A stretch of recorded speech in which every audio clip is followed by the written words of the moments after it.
Okay, we're officially recording. Do we have any announcements that anybody would like to make or information anybody would like to share before we get started?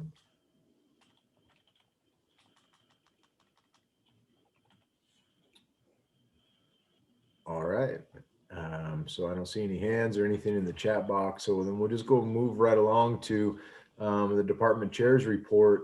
And as of right now, the things that typically the department chair deals with, I'm happy to say that we got all of our faculty evaluations in. Thank you, Jill, and for everybody that participated in the evaluation process, for getting your stuff to Jill, and Jill for organizing all that stuff. That's we've always done a good job on that, and it's because all you guys do what you're supposed to do. Thank you. The next thing coming up is that we could talk about a little bit is proof 2 of the fall schedule. Hopefully you've had a chance to see that. I want to give you guys a little background on how that proof came out.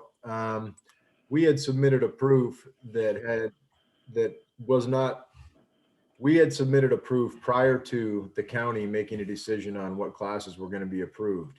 And so when the approval process went through, I was expecting, and I think a lot of the chairs were expecting, that they would get the proof back and then they would have a chance then to make adjustments and fix things and stuff like that.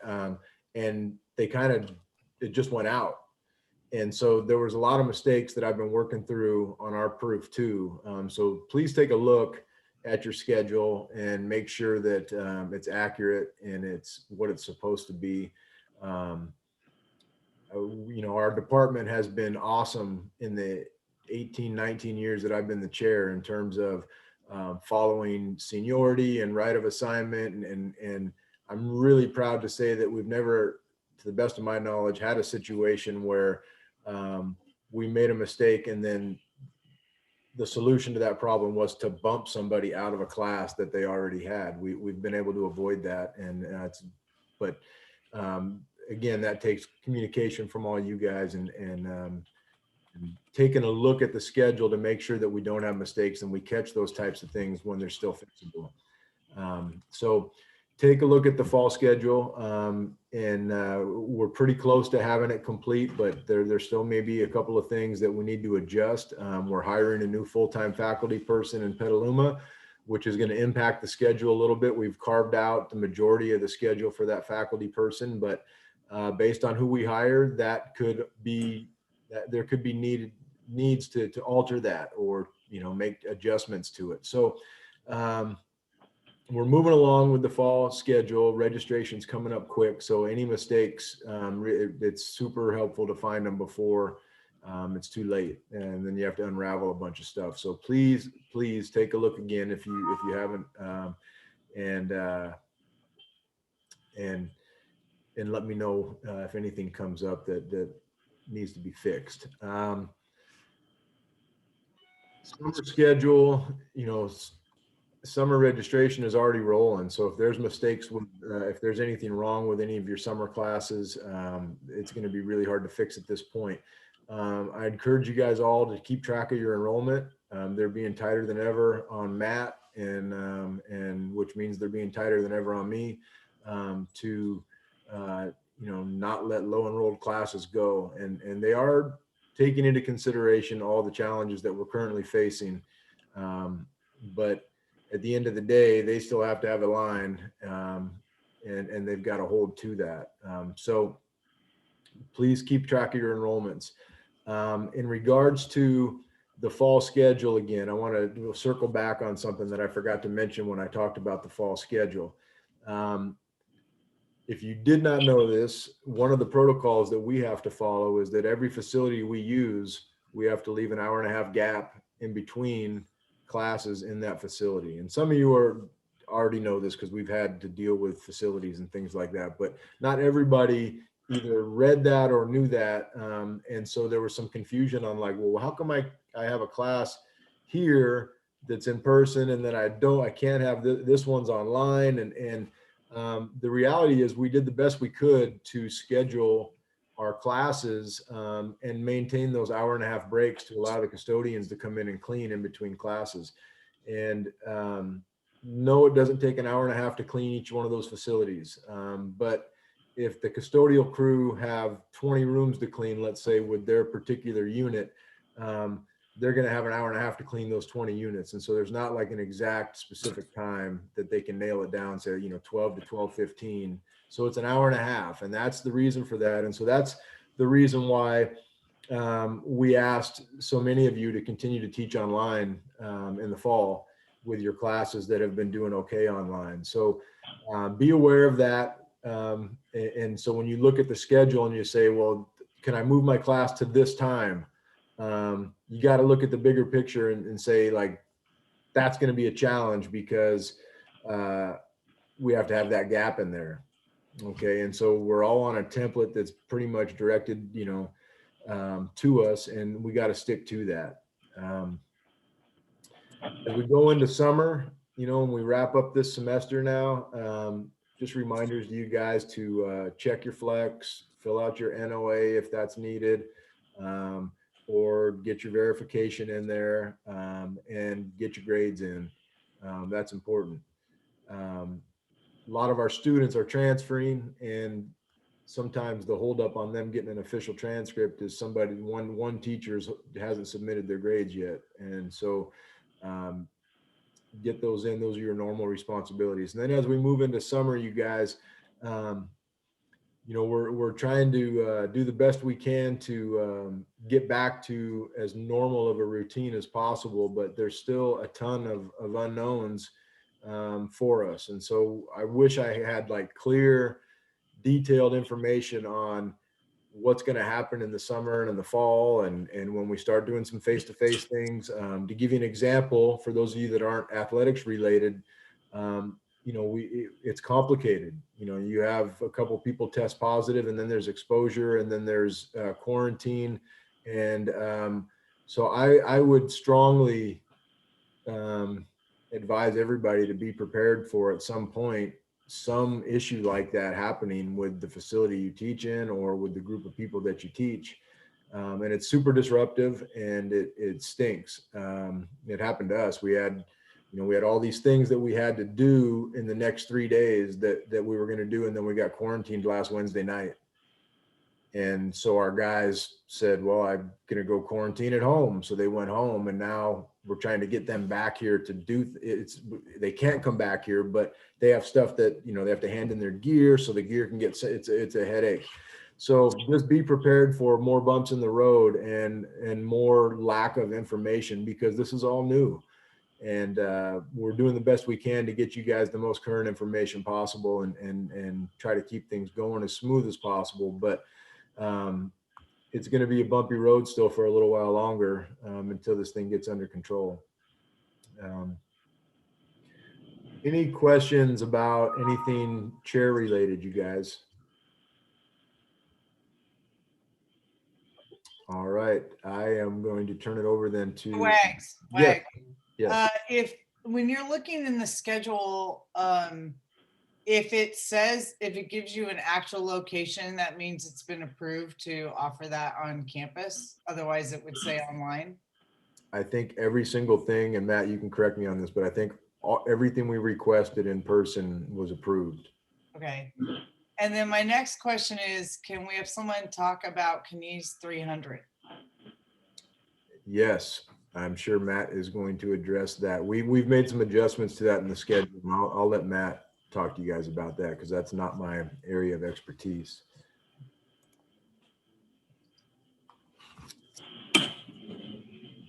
So Dean Markovich, you are up, buddy. Thanks. Chair, do you have your hand up? Yeah, I was just asking about when the scheduling structure came out, it said an hour between each class, and that's how I sent my Petaluma classes in, and they were approved with just an hour in between.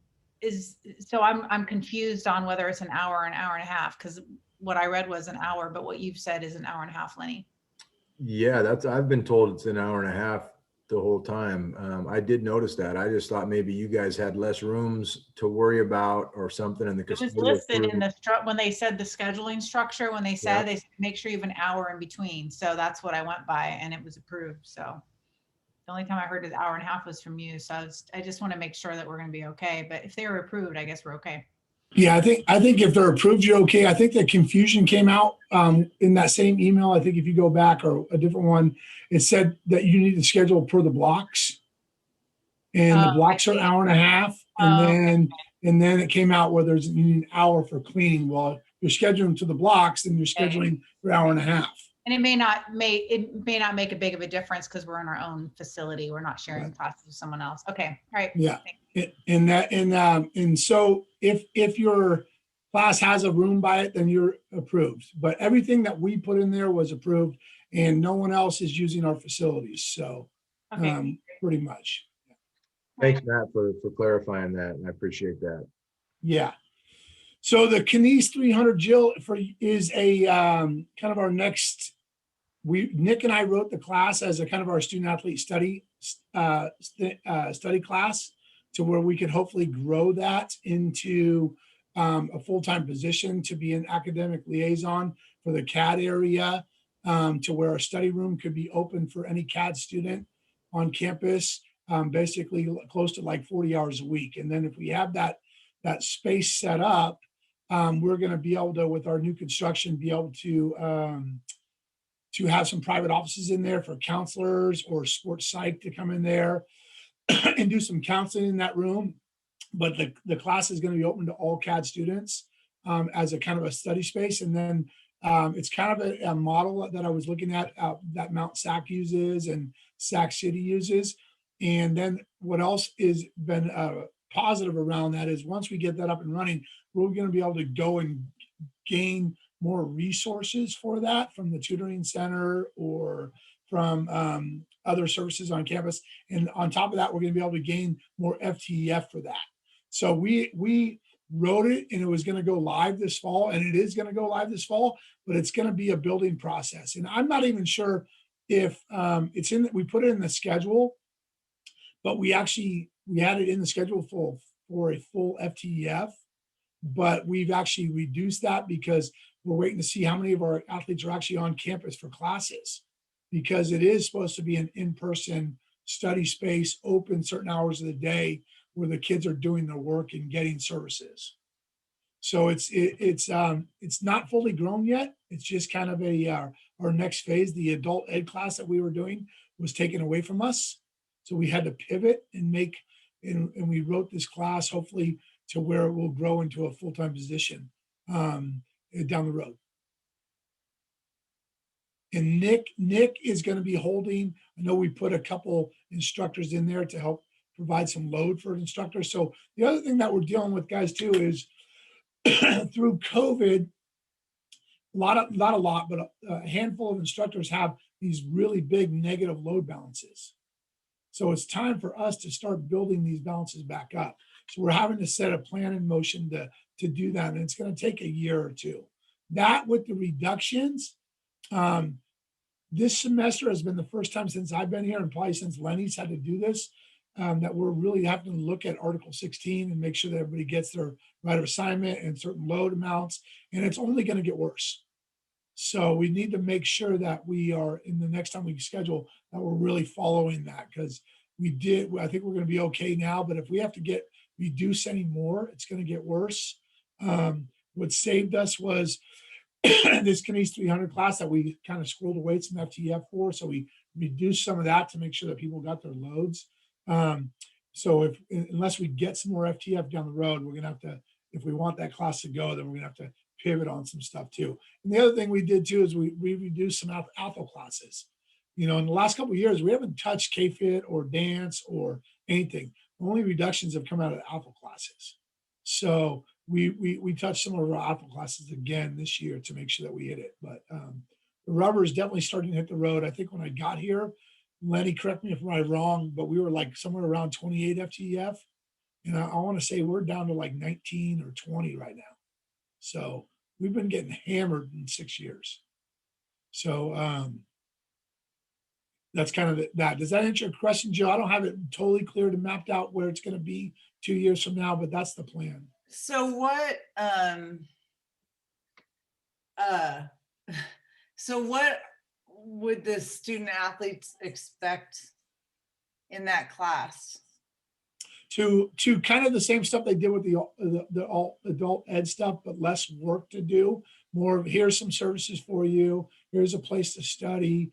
You know, we're going to try and get you, like, any of the homework would be about what services are on campus and things like that. But ideally, we want it to have kind of a 4-year model of a student athlete study hall, to where kids could come in there on their own time, log in, log out, get their hours, see the counselor in our space, get any tutoring in our space, things like that, down print, you know, group, get some group projects going or group study things going. And we're going to have 3 private offices. So my idea is to make sure that one of the offices is big enough to have a group study table to where 4 or 5 people could go in there and study around the table in a quiet place. So, but it's still being built.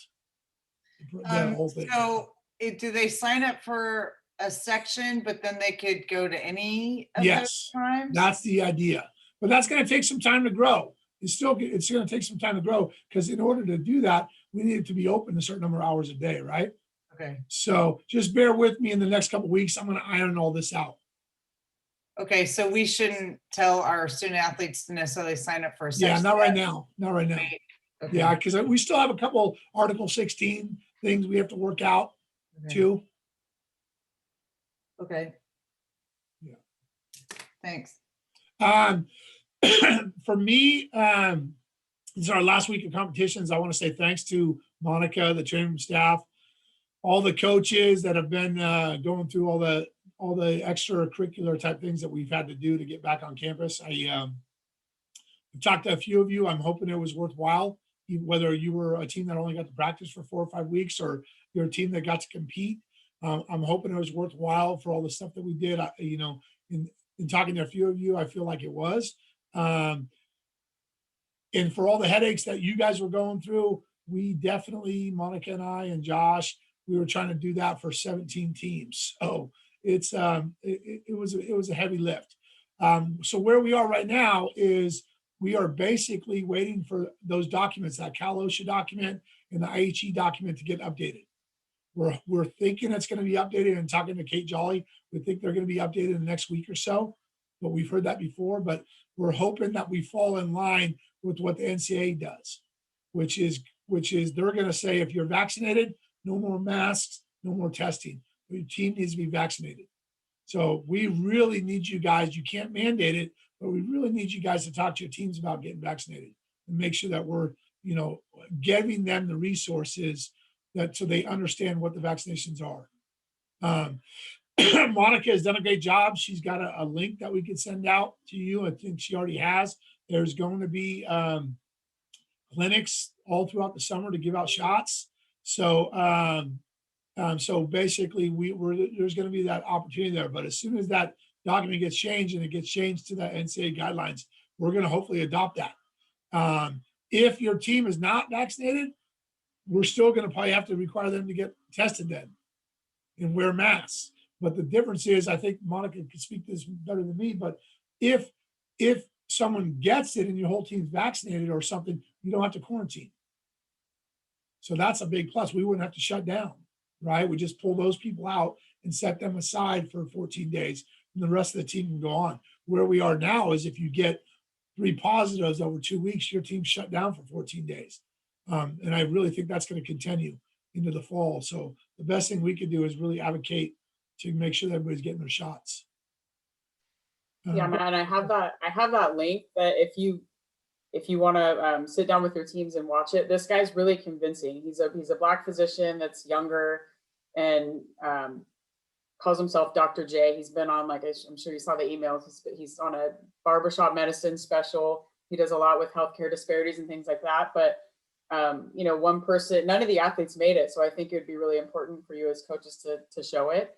And one of the student health workers was refusing the vaccine, and then he actually came and watched it, and he signed up for the vaccine the next day, because he said the guy leaves no room for any other questions about safety or, you know, anything else. So it's pretty worthwhile. It's an hour, and at the end it's Q&A, where I asked that survey that I sent out. I asked all those questions that they had from the survey so that it would be recorded so that they could get those answers. So yeah, if you want that link, let me know. That's kind of where we are for the summer. As of right now, anybody that was in our system for this spring is totally clear to participate in the summer. They're still going to have to get their tests every Monday. Okay. That's where we are right now. What time? We'll figure that out in the next couple of weeks. Anybody new that's a student athlete is going to have to get a physical and get in our testing protocol for the summer. And Monica's got physical dates. She sent the link out for everybody. So we need to know any new student athletes. No one that is not a student athlete is allowed to be in your athletic classes this summer. All right. So if there's student athletes coming in, they could get in our physicals and then get our testing. But past student athletes, no, they cannot be in your class. High school students, no, they cannot be in your class. It's student athlete only for the summer. Matt, Okay, now, does that include people who just graduated? yeah, they could get in our, yes, physicals, get in our testing protocols, yes. No, Yeah, I it's done. mean, someone on my team who just graduated from our program and is transferring and planning to swim, wanted to swim with us this summer. Yeah, if they were here in the spring and they were in our protocols, yeah, stay in our protocols. Okay, They could sign up for the class and still be there. okay. Yes. And the other thing is these physicals are going to last for a year. So the next normal cycle, we'll start back normally in fall 2022. But until then, like anyone that went through this spring or will go through in the second week of June, it'll count. They might have to do a little check-in paper, like a little health history to make check, did you have COVID or break anything or anything like that. But the doctor said, no, we got to just count it. You know, they normally count for a year. And even with COVID, he was convinced it was okay to do. The physicals are only that second week with a small number probably of makeups after and a huge amount of lag time waiting period. So for those of you that do have and this is only for people that have the summer classes, right? Because that start in June. The ones that start in late July, August, those we're going to have to figure out normal physicals, but they'll just be way less people.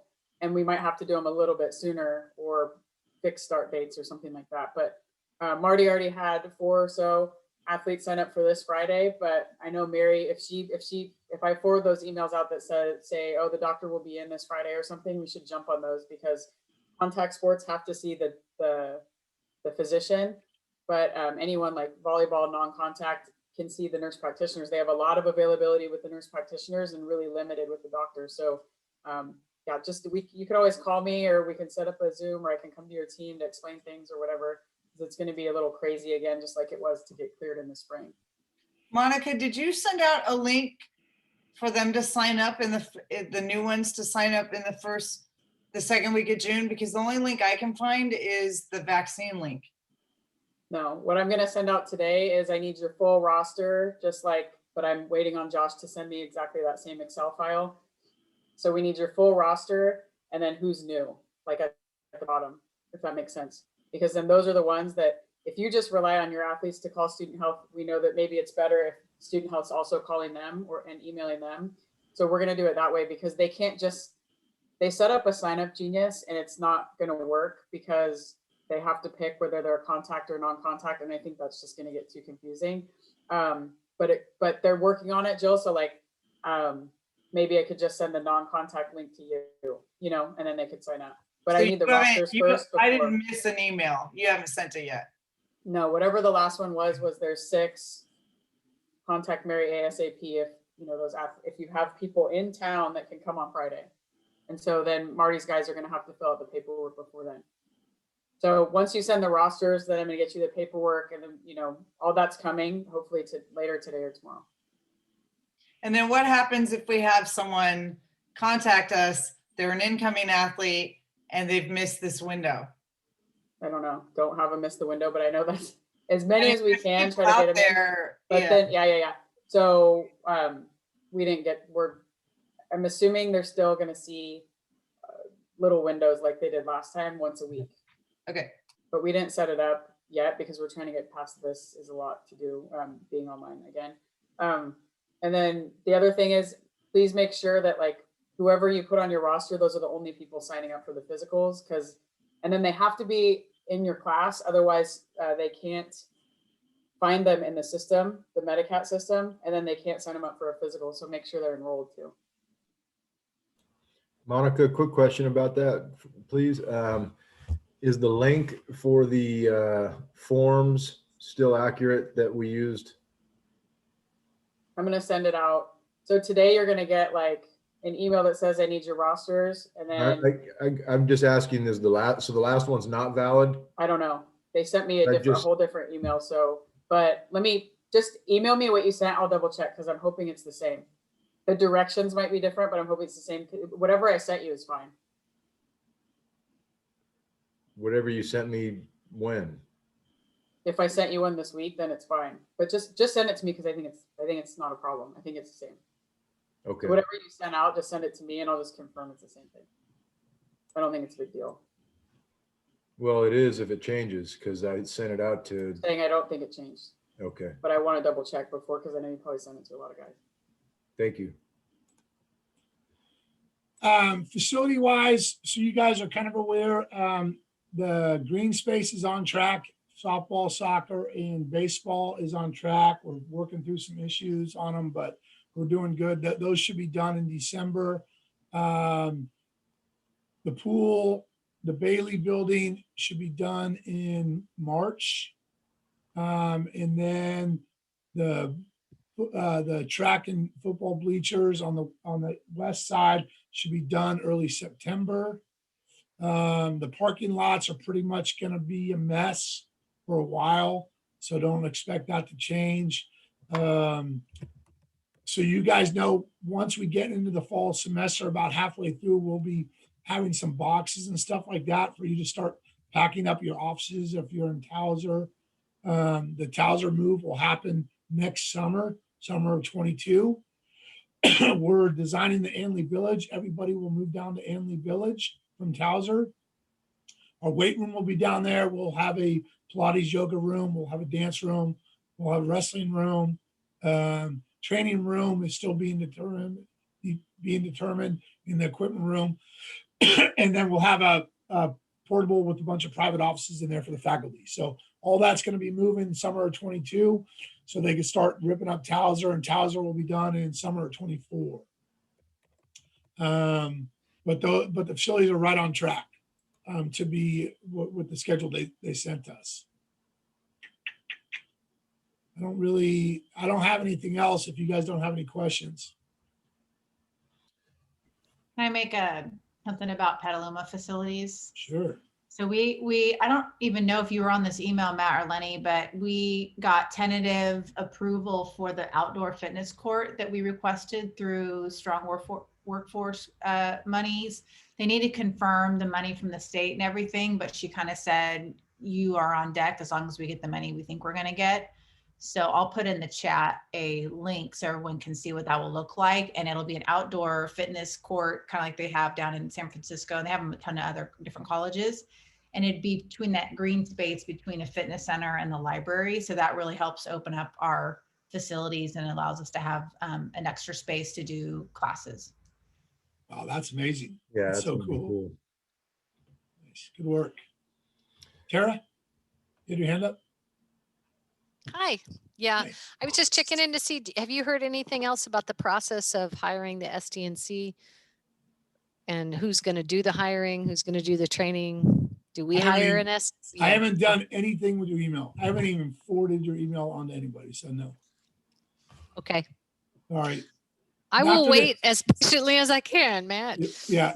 Once we get back past this week of our last competitions, that's, we've had this last 2 weeks we had to shut football down. We had to shut baseball down for a few days. We had we had like 7 positives, or no, 3 positives and then 5 potential positives or something. So yeah, you've been crashed. I will check back with you the first week of summer school. How's that? Perfect. Okay. Thank you. Lacey and then Marty. No, Marty. Yeah, Tara, good job on the strong workforce money to get that secured. Well done. Awesome. The roster for summer, Monica, is that going to be our existing players as well, or just all the new players that you want? So all the existing people that'll be on campus, because the other thing I have to do too that I was really happy about that I remembered this morning is they have to do the healthy roster check-in. So I have to make sure that I take people off that are no longer supposed to be on campus, you know, like they transferred or whatever. Anybody that's going to be there. So, and then if you could be clear, like these people were already clear, and then these people are the new people that student health should be helping, trying to get the paperwork done. And then Guy and Nikki are going to help again, making sure. So as soon as they fill out the paperwork, then Guy and Nikki will be sure to double check it and help them fill the rest out. But yeah, if you could put both, and anyone that's going to be on campus, but distinguish two different kind of lists. Okay, and then one last thing, I just wanted to get maybe some idea from some other coaches as far as vaccinations. I mean, you've sent that out, the information, and I know you had poor turnout at that one for the gentleman that was advocating it. But if we have kids, and I just divided them up the other day, I was just curious who has been vaccinated and who hasn't been vaccinated. And I was just curious what they were listening to. A lot of them listening to their parents. But we're about half and half. So, I mean, I mean, we can keep sending the message, and obviously that we not having to shut down is a massive benefit. But what other strategies or information can we kind of give them, without pressuring them too much and losing a kid because he says to his parents, like, they're making me get vaccinated, because some of the parents just have an idea that's not a good idea. Yeah, I think if we push, I'll just send the link out today and then say, watch this with your parents. Watch this with, there's no argument after you watch this. There's really none, unless it's like a fairy tale BS something. So Fox News, yeah. If you, not even that, I mean, that you can't even, unless it's just like, as a dinosaur said, so like, you really can't get around it. So, and so I know some of the arguments are that, but, and then maybe just encourage, let's not share it out of SRJC, but within SRJC, we can share it. And I think the doctor would be fine with that. Because he really just wants us to get vaccinated. But yeah, I would encourage them to sit down and watch it with their parents or whoever's got the question. And then even after that, we might not get 100%, but hopefully we do. But I do know that student health is going to do things like, try to have events with like food and drinks and, to try to encourage them to come. But I think it's more like the educational aspect. And so if we can get them the video, I feel like that's the most important thing. And then just be careful. Like, I know you are, but just be careful because we can't ask them like in public and shame them and say, and I know nobody is, but just, we have to be careful because that's one thing we could get in trouble for is, or even if letting the teammates kind of, I don't know, we just have to be careful. Like you can ask, who's vaccinated, who's not. I know that Jill kind of said, come up to me at some point today and just tell me privately. And so that might've been a smart way to do it. Just to see, because if your whole team's vaccinated, then you don't have to push it too hard. I mean, it helps to show the video, because maybe Jill has parents that are confused, but then the kids could explain it to them. But I think just ask privately probably, and periodically too, because only out of the survey, it wasn't a huge group that answered, but it was about 25% answered. And out of that little snippet, only 20% of our athletes are vaccinated. So yeah, okay. So I can't make a run. Can I ask you a question, Matt, on 300? How are you allocating who's going to teach that? Is there kind of a seniority list with that, or is that more of a Lenny question? Good question. How we did it so far was we provided some classes to the full-timers that needed load to balance their load. Cool. That's how we're doing it initially. All right, that's all my questions. Thank you. Yeah, go ahead, Craig. Craig?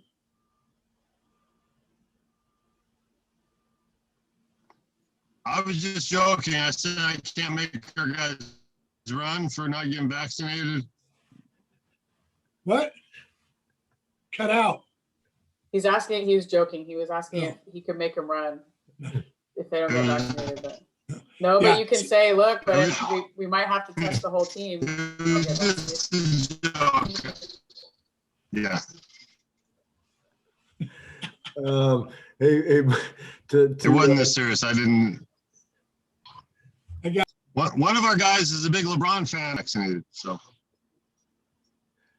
Hey, just to circle back to Marty, your question, those classes, they're just like any other class. So if somebody has one of those, they're just part of their load as a contract assignment, or if they're adjunct, it's an hourly, and they're determined kind of through the same way all the other classes are. But for this one, we definitely have some of our full-time coaches that have had negative balances because of all the disruption to our classes. And so that's what Matt said. I appreciate it. Thanks. Again, with that, again, I'm hoping to where that grows. I have some assurances from the VP that if we can make this thing fly, that she will provide more FTF for us to make it fly. So on top of what we already have. So what else? Well, just to be clear, we are not mandating anybody to get vaccinations, okay? We cannot mandate them. If it was up to me, and I've asked for this publicly a few times, have been told no, I want to mandate that if you come to our facilities, you need to have it, but they won't let us do that. So it does scare me that potentially we could have APE students on campus without the shot. So that does scare me. It does scare me that we could have a bunch of people in the weight room without the shots. So, but it is what it is at this point. So just doing the proactive marketing of what Monica's putting together to your teams, and even having a team meeting and having them share the link with their parents is a great idea. So, but at some point, the worm's going to turn and we're going to be left with having teams fully vaccinated or having to test their teams. So, and potentially Now, shut down. why can the CSUs and the UCs mandate vaccines and California community colleges can't?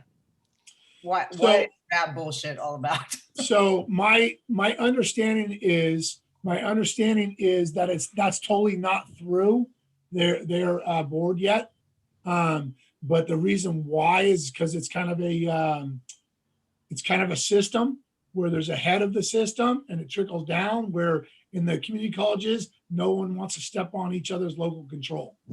Well, we have a chancellor. He needs Right, but the local control is different when it comes to what you do on your local campus. That's the difference, and no one wants to step on. Same thing with athletics. Why can't the chancellor step in and say, if you're going to test your athletes, test it with this company in this way? Because they don't want to step on local control. Been dealing with it for 11 months. So, but that's why, basically. Matt, I remembered another question I had. Yeah. Do we know the numbers yet for the pool and the gym, the weight room? The weight room is like something crazy, like 160 people are allowed in there. So I'm not even. Okay. Are you doubling up the classes? Do we know? So I don't know if yours are doubled, but everyone else is doubled. I'd have to go back and look and see if yours are. Lenny, do you know if somebody's in there with APE in the weight room? Do I know what? If somebody's in the weight room with APE? We have our 2 body conditioning classes, 10:30, Oh, Monday through I'm sorry. Friday, So we Monday have through doubled Thursday. up. I don't know off the top of my head, but I can take a look real quick. We'll check and let you know. Okay, that was But I'm question not one. con- And I'm can not we? Is it? concerned. Go ahead. No, I'm not concerned about the numbers. And Okay. what Lenny's done a great job at having like a beginning weight training class with a circuit training. So there'll be different parts of the weight room. Okay, cool. And the second one was, I know we can't mandate vaccines. We've been talking to most of the APE people have had their vaccinations. Right. But my question is, I mean, they're telling me they've had their vaccination. Can I ask to see their vaccination card? I'm not even allowed to ask to see their card. No, I know I can't mandate them to, but could I say, hey, it'd be great if you brought your card for us to see? Sure. You're tenured. You're good. Do whatever you want. Got it. Any other questions?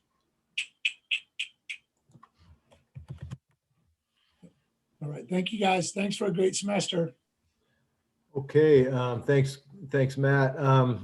We have committee reports now, and so if we'd like to hear from our academic senate group and AFA, and maybe we can get a green bear cub report from Crystal, and then also get a staffing update. So let's start with academic senate, and we'll go in alphabetical order there.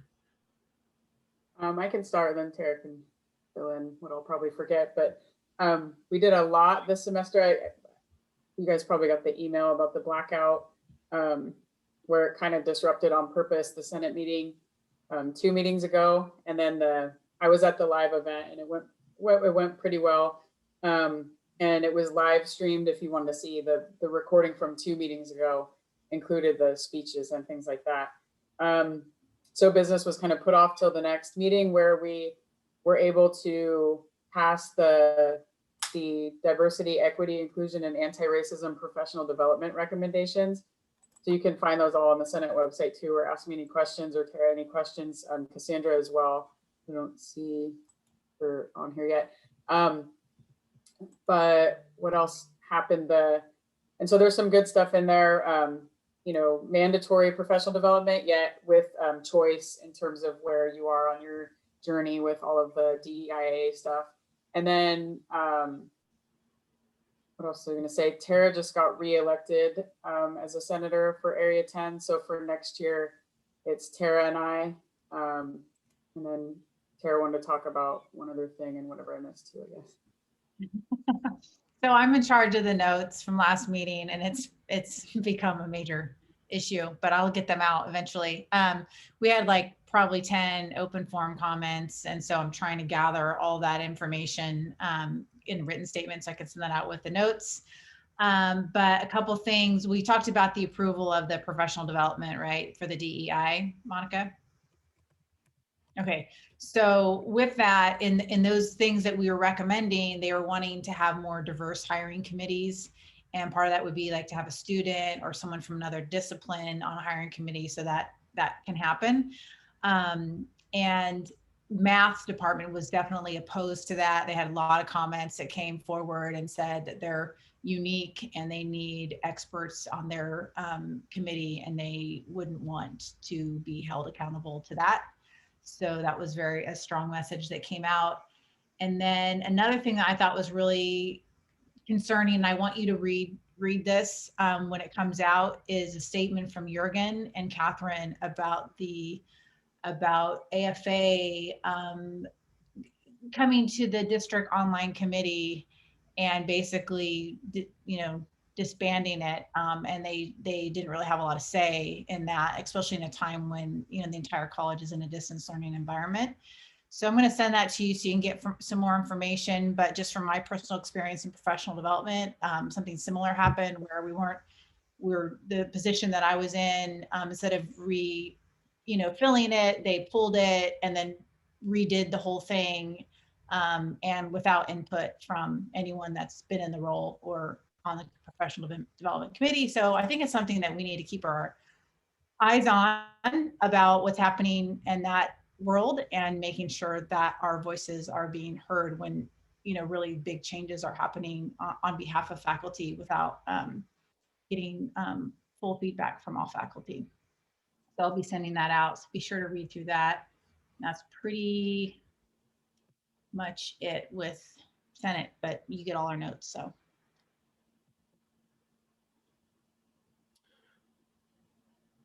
Monica, do you have anything you want to add? I do not think so. Not for All Senate. right. And do we have an AFA update, Stanley? Yeah, just a few things.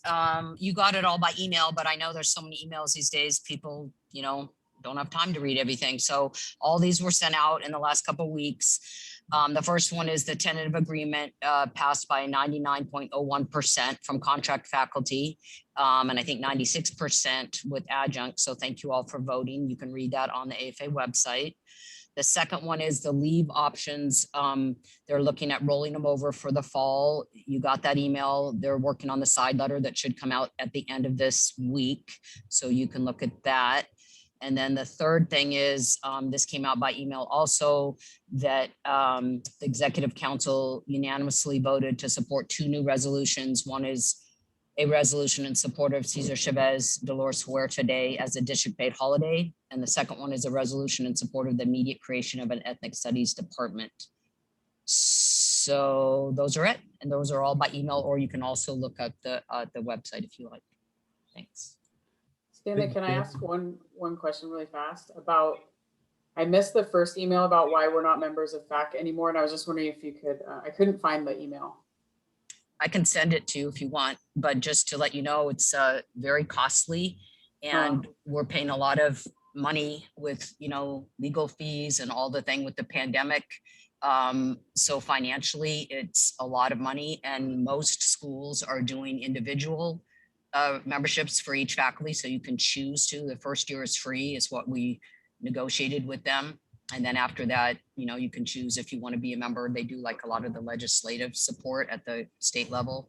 So it was a hard decision. We met with them multiple times to go over options of lower prices, but it's like $70,000. And that's a lot of money that our budget doesn't support that anymore.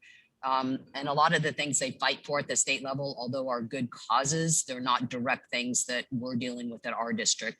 So it was the choice of the council to decide to take a year off, maybe 2 years off, and then revisit it if we think the faculty should, you know, want to go back as a membership. But it definitely is costly. So that's probably the main thing. And I can send you the email if you want. Thank you. Thanks, Monica and Stanley. Do we have any, oh, Tara, we have a question, sorry. Yeah, I just had a quick question for Stanley. Is there going to be an individual from AFA designated to follow legislation now? Yeah, we have several people on the cabinet that serve on statewide boards and legislation. So absolutely, they are still there. Kay Frindell serves on one. So does Deirdre. So we have 2 people. So yes, absolutely, that's still there. Thanks. All right, let's see where we're at here. And I believe those are all of our committee reports, and we still do have a little bit of time left over if there are any other topics that anybody would like to bring forward. But if they don't, oh, Tara has one. All right. All right. So we're working on a Pilates certificate, and we presented it to AAC recently. And then the next step is to like send the whole application through the whole process. So if anyone's interested in being involved or know anyone that is in the industry that can advise us and add to our advisory board or be involved with that, just let me know. The more brains we have on it, the better it will be. And I'll be working on that hopefully through the summer to get that submitted soon. All right. I had one little thing to add. Dr. Chong was in a meeting I was in yesterday, and some of you might have heard it, but everybody's like, June 15th, oh, this is all going to go away on June 15th, right? But just so everybody knows that we're under different guidelines than just the state. You know, we'd have to have them change the higher education guidelines and the OSHA guidelines before we can actually pivot to what the governor's been saying he's going to do, like no masks and everything's open and all that. So just be aware that that's why, is that we're under different guidelines that the college is hoping that they're going to change. The district is hoping that they're going to change, you know, in a timely fashion so that we can respond in a timely fashion. And I know that Kate and Dr. Chong have that cabinet has a plan to kind of pivot as fast as we can. So like, they're not going to make us do things that isn't legislated, I guess, but just because a lot of students are asking and, oh, so I don't need a mask as of June 15th. It's like, that's not the case until we get kind of that word from the district, unfortunately. All right, you guys. So just to recap, grades, make sure we get our grades, and those affect all the other people and something we control. So let's get them in, and please double check your fall schedule. Make sure we have not made any mistakes on there. I make them and I'm happy to fix them. So let me know if there are any, and you guys enjoy the rest of your week and keep on trucking. See you later, everybody. Craig, catch some fish. Thank you. For everyone. Have a good summer.